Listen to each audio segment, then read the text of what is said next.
श्री गणेशाय नमः. धन्य धन्य ते या जगती, स्वामी चरणी ज्यांची भक्ती, त्यासी नाही पुनरावृत्ती, पद पावती कैवल्य.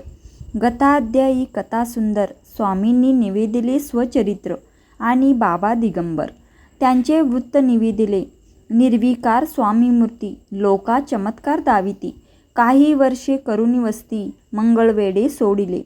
मोहळा माझी वास्तव्य करीत, आप्पा टोळ झाले भक्त. तेथेची साकल्य वृत्त, अल्पमती केवी वर्णू. स्वामी चरित्राचे हे सार, म्हणून केला नाही विस्तार. वर्णिता कथा समग्र, ग्रंथ पसरे उद्धिसम.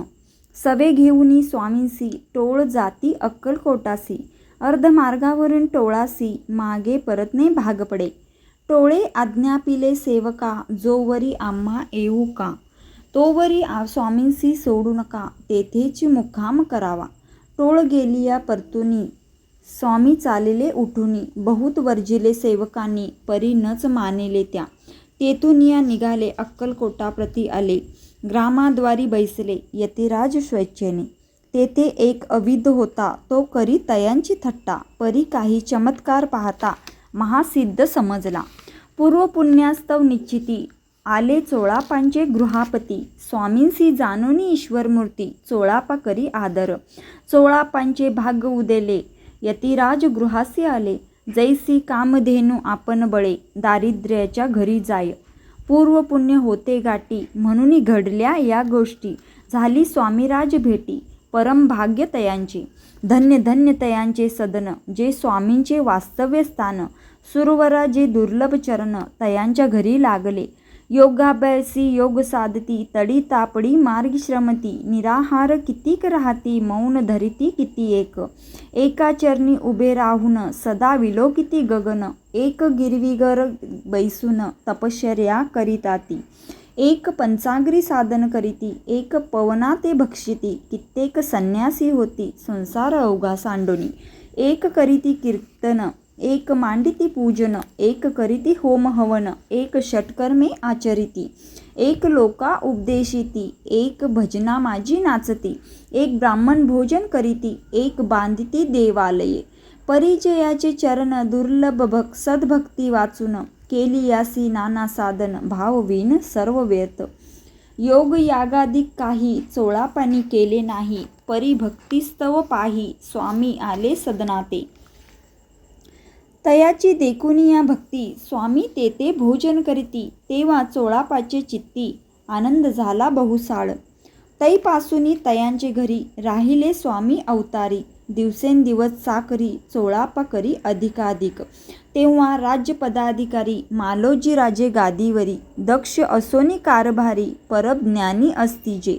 अक्कलकोटाची प्रख्याती, तेव्हा काही विशेष नव्हती. परितयांचे भाग्य निश्चिती, स्वामी चरणी उदिले. तैपासूनी जगात, तया नगरांचे नाव गाजत. अप्रसिद्ध ते प्रख्यात, किती एक जहाले. चोळापांचे गृहाप्रती, आले कोणी एक यती. लोका चमत्कार दाविती, गावात मात पसरली. आपुली व्हावी प्रख्याती, ऐसे नाही जयांची चित्ती. म्हणून स्वामीराज यती, बहुधा न जाती फिरावया. लोका माझी पसरली मात, नृपासी कळला वृत्तांत. की आपुल्या नगरात, यती विख्यात पातले. राहती चोळापाचे घरी, दर्शना जाती नरनारी. असती केवळ अवतारी, लीला ज्यांची विचित्र.